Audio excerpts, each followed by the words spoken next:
Hello, I'm Haysam Kadri.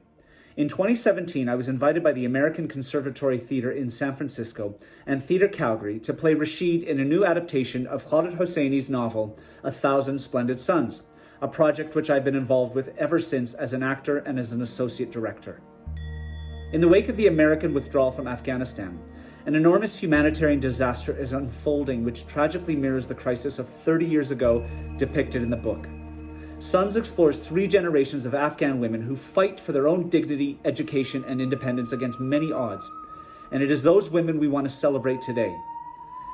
Carrie Perloff and I, with the help of the Arts Club Theatre in Vancouver, have put together 3 short readings from the novel, followed by responses from 2 women who have been at the front lines of the Afghan American and Afghan Canadian action and awareness. We hope this short program will move you to support the Afghan people at home and Afghan refugees abroad, sending a message from the whole theatre community that we hold Afghanistan in our hearts and we will do all we can to help. Thank you for watching, and thank you for your support. Look at this, Laila said. Babai smiled. The Bamyan Valley below was carpeted by lush farming fields. Babai said that there were green winter wheat and alfalfa, potatoes too. The fields were bordered by poplars and crisscrossed by streams and irrigation ditches, on the banks of which tiny female figures squatted and washed clothes. Babai pointed to rice paddies and barley fields draping the slopes. It was autumn, and Laila could make out people in bright tunics on the roofs of mud brick dwellings, laying out the harvest to dry. The main road going through the town was poplar lined too. There were small shops and tea houses and street-side barbers on either side of it. Beyond the village, beyond the river and the streams, Laila saw foothills, bare and dusty brown, and beyond those, as beyond everything else in Afghanistan, the snow-capped Hindu Kush. The sky above all of this was an immaculate, spotless blue. "It's so quiet," Laila breathed. She could see tiny sheep and horses, but couldn't hear their bleating and whining. "It's what I always remember about being up here," Babai said. "The silence, the peace of it. I wanted you to experience it. But I also wanted you to see our country's heritage, children, to learn of its rich past. You see, some things I can teach you, some you learn from books, but there are things that, well, you just have to see and feel." "Look," said Tariq. They watched a hawk gliding in circles above the village. "Did you ever bring Mommy up here?" Laila asked. "Oh, many times. Before the boys were born, after too. Your mother, she used to be adventurous then and so alive. She was just about the liveliest, happiest person I'd ever met." He smiled at the memory. "She had this laugh. I swear it's why I married her, Laila, for that laugh. It bulldozed you. You stood no chance against it." A wave of affection overcame Laila. From then on, she would always remember Babai this way, reminiscing about Mommy, with his elbows on the rock, hands cupping his chin, his hair ruffled by the wind, eyes crinkled against the sun. "I'm going to look at some of those caves," Tariq said. "Be careful," said Babai. "I will, Kaka John," Tariq's voice echoed back. Laila watched a trio of men far below, talking near a cow tethered to a fence. Around them, the trees had started to turn, ochre and orange, scarlet red. "I miss the boys too, you know," said Babai. His eyes had welled up a tad. His chin was trembling. "I may not... With your mother, both her joy and sadness are extreme. She can't hide either. She never could. Me, I suppose I'm different. I tend to... But it broke me too. The boys dying. I miss them too. Not a day passes that I... It's very hard, Laila. So very hard." He squeezed the inner corners of his eyes with his thumb and forefinger. When he tried to talk, his voice broke. He pulled his lips over his teeth and he took a long, deep breath. Looked at her. "But I'm glad I have you. Every day I thank God for you. Every single day. Sometimes when your mother's in one of her really dark days, I feel like you're all I have, Layla. Layla drew closer to him and rested her cheek up against his chest. He seemed slightly startled. Unlike Mommy, he rarely expressed his affection physically. He planted a brisk kiss on the top of her head and hugged her back awkwardly. They stood in this way for a while, looking down on the Bamyan Valley. As much as I love this land, some days I think about leaving it, Babai said. Where to? Any place where it's easy to forget. Pakistan first, I suppose. For a year, maybe two. Wait for our paperwork to get processed. And then, well, it is a big world. Maybe America, somewhere near the sea, like California. Babai said the Americans were generous people. They would help them with money and food for a while until they could get on their feet. I would find work, and in a few years, when we had enough saved up, we'd open an Afghan restaurant. Nothing fancy, mind you, just a modest little place. A few tables, some rugs, maybe hang some pictures of Kabul. We'd give the Americans a taste of Afghan food. And with your mother's cooking, they'd line up and down the street. And you would continue to go to school, of course. You know how I feel about that. That would be our absolute top priority, to get you a good education, high school and then college. But in your free time, if you wanted to, you could help out. Take orders, fill water pitchers, that sort of thing. Babai said that they would hold birthday parties at the restaurant, engagement ceremonies, New Year's get-togethers. It would turn into a gathering place for other Afghans who, like them, had fled the war.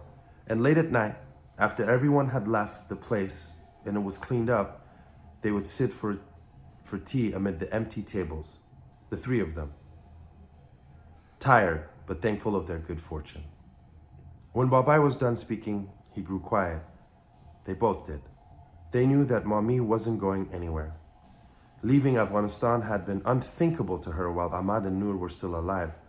Now that they were Shaheed, packing up and running was an even worse affront. A betrayal. A disavowal of the sacrifice her sons had made. How can you think of it? Layla could hear her saying. Does their dying mean nothing to you, cousin? The only solace I find is knowing that I walked the same ground that soaked up their blood. No. Never. And Babai would never leave without her, Layla knew, even though Mommy was no more of a wife to him now than she was a mother to Layla. For Mommy, he would brush aside this daydream of his, the way he flicked specks of flour from his coat when he got home from work. And so they would stay. They would stay until the war ended, and they would stay for whatever came after. Bobby said they should take only what was absolutely necessary. They would sell the rest. That should hold us in Peshawar until I find work. For the next 2 days, they gathered items to be sold.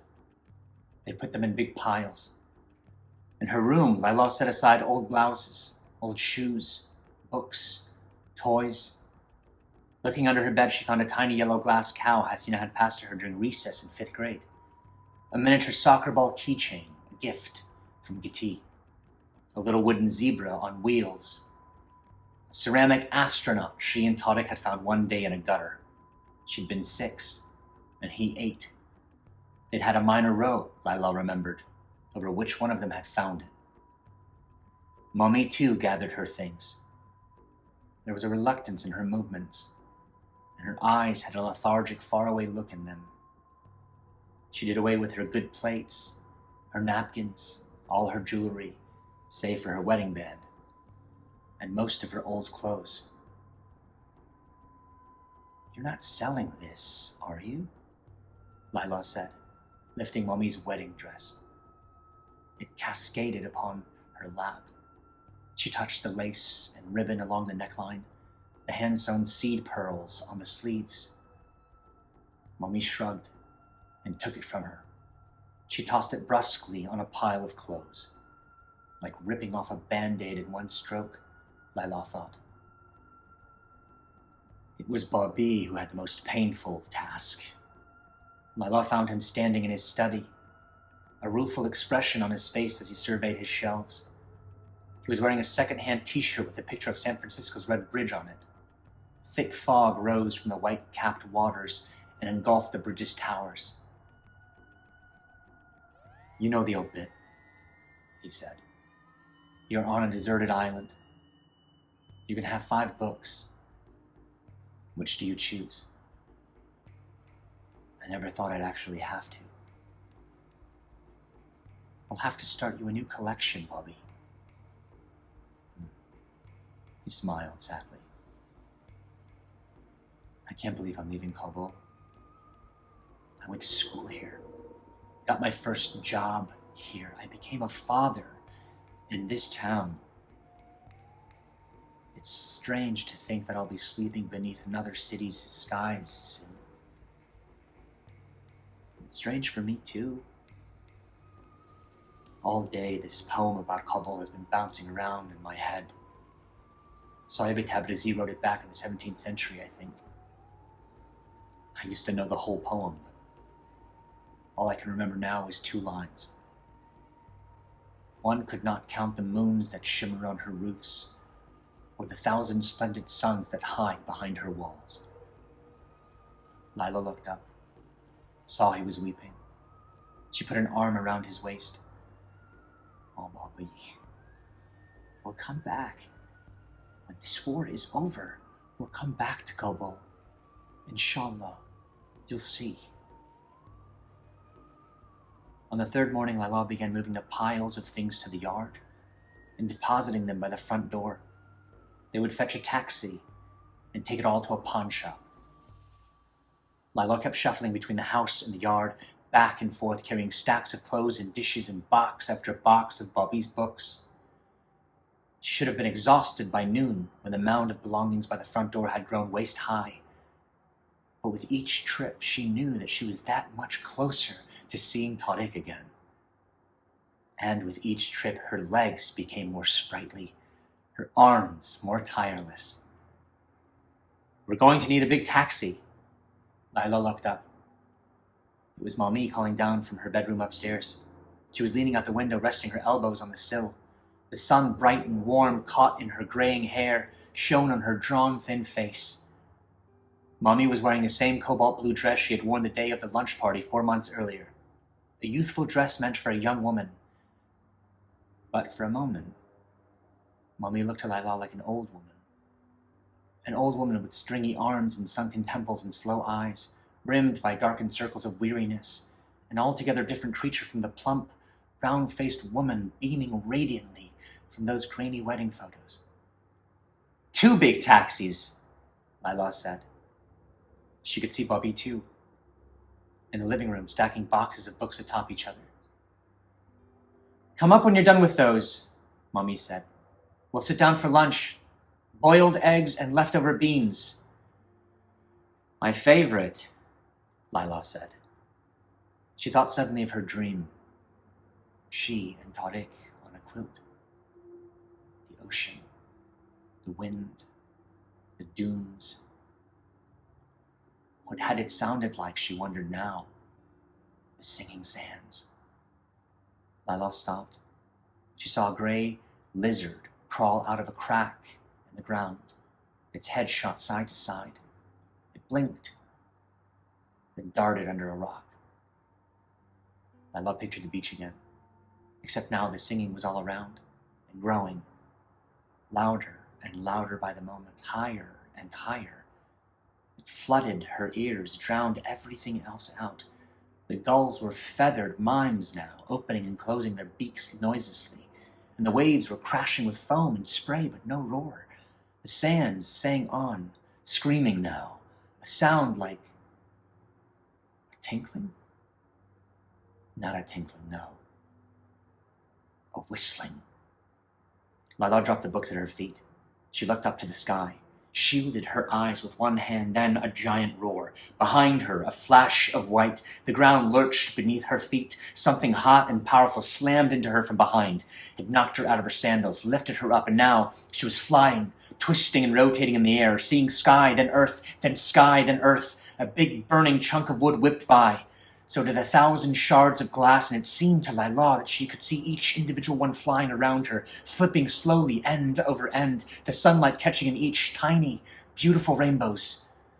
Then Layla struck a wall, crashed to the ground, on her face and arms a shower of dirt and pebbles and glass. The last thing she was aware of was seeing something thud to the ground nearby. A bloody chunk of something. On it, the tip of a red bridge poking through thick fog. Shapes moving about. A fluorescent light shines from the ceiling above. A woman's face appears, hovers over hers. Layla fades back to the dark. Another face. This time a man's. His features seem broad and droopy, his lips, but make no sound. All Layla hears is ringing. The man waves his hand at her, frowns. His lips move again. It hurts. It hurts to breathe. It hurts everywhere. A glass of water, a pink pill. Back to darkness. The woman again. Long face, narrow set eyes. She sees something. Layla can't hear anything but the ringing, but she can see the words. Like thick black syrup spilling out of the woman's mouth. Her chest hurts. Her arms and legs hurt. All around, shapes moving. Where is Tariq? Why isn't he here? Darkness. A flock of stars. Tashakkur. Thank you. The following day, Kabul was overrun by trucks. In Khairkhana, in Shorenau, in Korte Parwan, in Wazir Akbar Khan, and Taimani, red Toyota trucks weaved through the streets. Armed, bearded men in black turbans sat in their beds. From each truck, a loudspeaker blared announcements, first in Farsi, then Pashto. The same message played from loudspeakers perched atop mosques, and on the radio, which was now known as the voice of Sharia. The message was also written in flyers, tossed into the streets. Mariam found one in the yard. Our Watan is now known as the Islamic Emirate of Afghanistan. These are the laws that we will enforce and you will obey. All citizens must pray 5 times a day. If it is prayer time and you are caught doing something other, you will be beaten. All men will grow their beards. The correct length is at least 1 clenched fist beneath the chin. If you do not abide by this, you will be beaten. All boys will wear turbans. Boys in grade 1 through 6 will wear black turbans. Higher grades will wear white. All boys will wear Islamic clothes. Shirt collars will be buttoned. Singing is forbidden. Dancing is forbidden. Playing cards, playing chess, gambling, and kite flying are forbidden. Writing books, watching films, and painting pictures are forbidden. If you keep parakeets, you will be beaten. Your birds will be killed. If you steal, your hand will be cut off at the wrist. If you steal again, your foot will be cut off. If you are not Muslim, do not worship where you can be seen by Muslims. If you do, you will be beaten and imprisoned. If you are caught trying to convert a Muslim to your faith, you will be executed. Attention women, you will stay inside your homes at all times. It is not proper for women to wander aimlessly about the streets. If you go outside, you must be accompanied by a mahram, a male relative. If you are caught alone on the street, you will be beaten and sent home. You will not, under any circumstances, show your face. You will cover with burqa when outside. If you do not, you will be severely beaten. Cosmetics are forbidden. Jewelry is forbidden. You will not wear charming clothes. You will not speak unless spoken to. You will not make eye contact with men. You will not laugh in public. If you do, you will be beaten. You will not paint your nails. If you do, you will lose a finger. Girls are forbidden from attending school. All schools for girls will be closed immediately. Women are forbidden from working. If you are found guilty of adultery, you will be stoned to death. Listen, listen well. Allahu Akbar. Rashid turned off the radio. They were sitting on the living room floor, eating dinner, less than a week after they'd seen Najibullah's corpse hanging by a rope. They can't make half the population stay home and do nothing, Layla said. Why not? Rashid said. For once, Mariam agreed with him.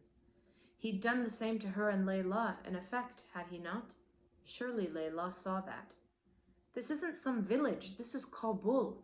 Women here used to practice law and medicine. They held office in the government. Rashid grinned. Spoken like the arrogant daughter of a poetry-reading university man that you are. How urbane, how tajik of you. You think this is some new radical idea the Taliban are bringing?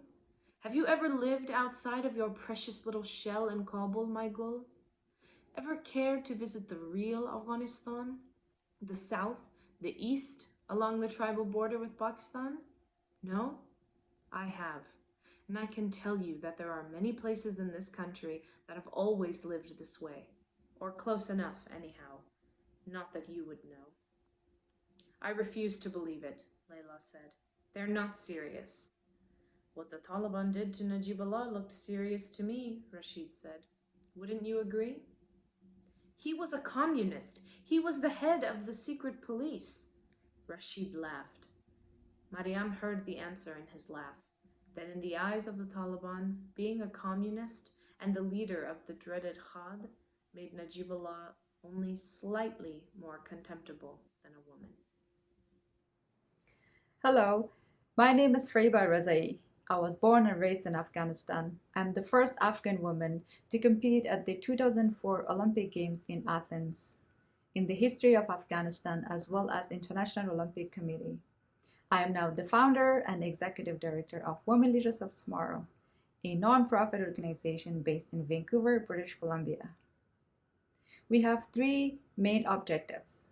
Our first objective is to find scholarships as well as bursaries to and for young qualified Afghan women from Afghanistan and in Afghanistan.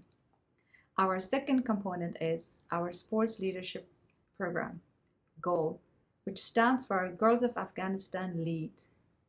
We provide leadership opportunities and mentorship for Afghan women and girls in Afghanistan through the sports of judo.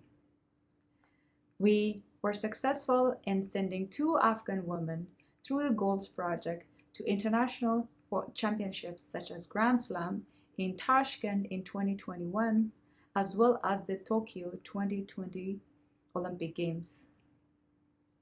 Our third program is our English language programs. We find and assign English teachers from North America and we connect them with our students in Afghanistan. They are currently studying and this program is going very successfully. Our plan is to expand our English language classes into academic subjects because now after the return of the Taliban, almost every woman are going to be stay at home.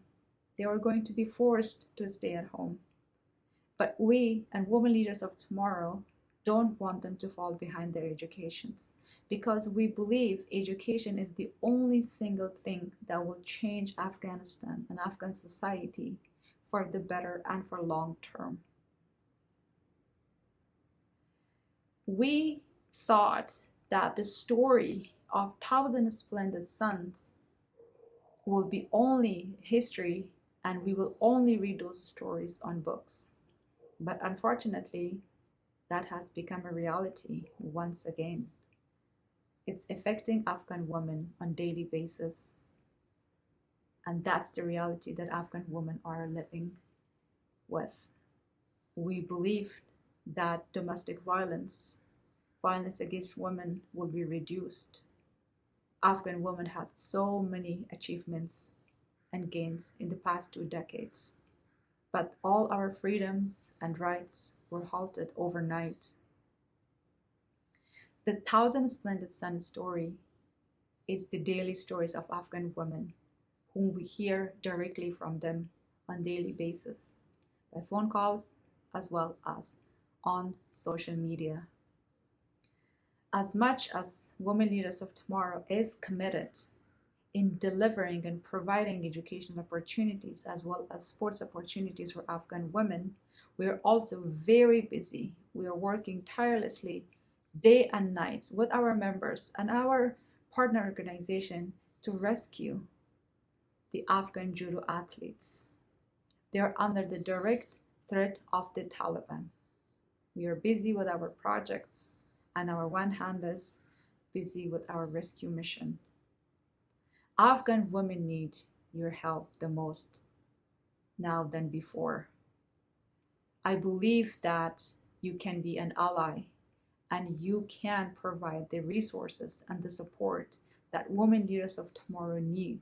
We need your help to help Afghan women because we believe in the power of collaboration as well as working together. Thank you. Hi, my name is Shakila Zarif. I am from Afghanistan. I am an advocate for human rights and Afghan women's rights. The Taliban has written, "We have no rights anymore." Afghan women needs your support now because we are leaders of today and tomorrow. Hi friends, I'm Humaira Ghilzai. I am the founder of Afghan Friends Network, a cultural producer, and I am here as an Afghan American speaking to you about the current plight of the Afghan people. Since the US withdrawal from Afghanistan on August 15th, the Afghan government fell in the hands of the Taliban. Many Afghans are scared of what is going to happen to them with the Taliban takeover.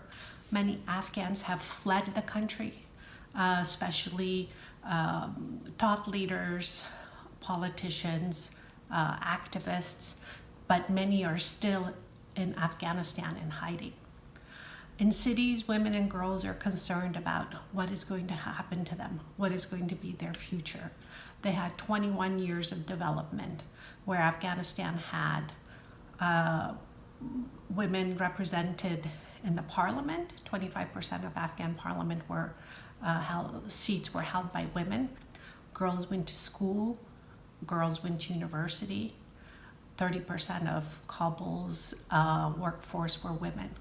Today, girls high school age and higher are not able to go to school. At universities, female professors and students have been asked not to return. Any job that can be done by a man is basically taken away from women. So currently there are no women working in government roles. This has been very devastating to the Afghans in Afghanistan, of course, but all of us in the diaspora. And we would like to remind the world that we cannot leave Afghanistan behind again. Of course, all these political and social changes are devastating, but currently Afghanistan is facing economic turmoil. $9.5 billion of Afghanistan's assets are being held back by the United States government. So that means that the Afghan government cannot pay salaries of government employees. People who had money in their bank, all the reserves at the bank are held in the United States, so they cannot withdraw the savings or any type of money that they had to be able to support their families. Afghanistan is not only affected by drought and COVID, but currently the inflation is skyrocketing. So we ask you, our allies, to please speak up. Please pressure your government representative and let them know that it is important to stop Afghanistan from going into an economic turmoil, and we in the United States need to release, if not all of the $9.5 billion that we're holding, but majority of it, because who it's hurting the most is the Afghan people. Also, all of our friends in the theater community, please reach out to the resettlement agencies in your local areas and find out how you can help with the resettlement of Afghan refugees.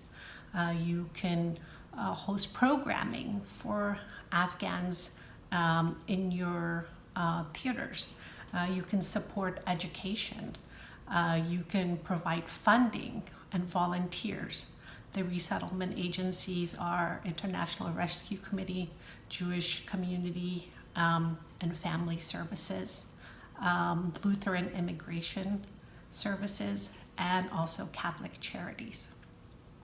Also, if you want to support an Afghan organization, I highly recommend the Afghan Coalition, which is based in Fremont, where a large Afghan community lives, and we are expecting a third of the Afghan resettlement to help in California. So all your donations and support to Afghan Coalition will make a difference as well.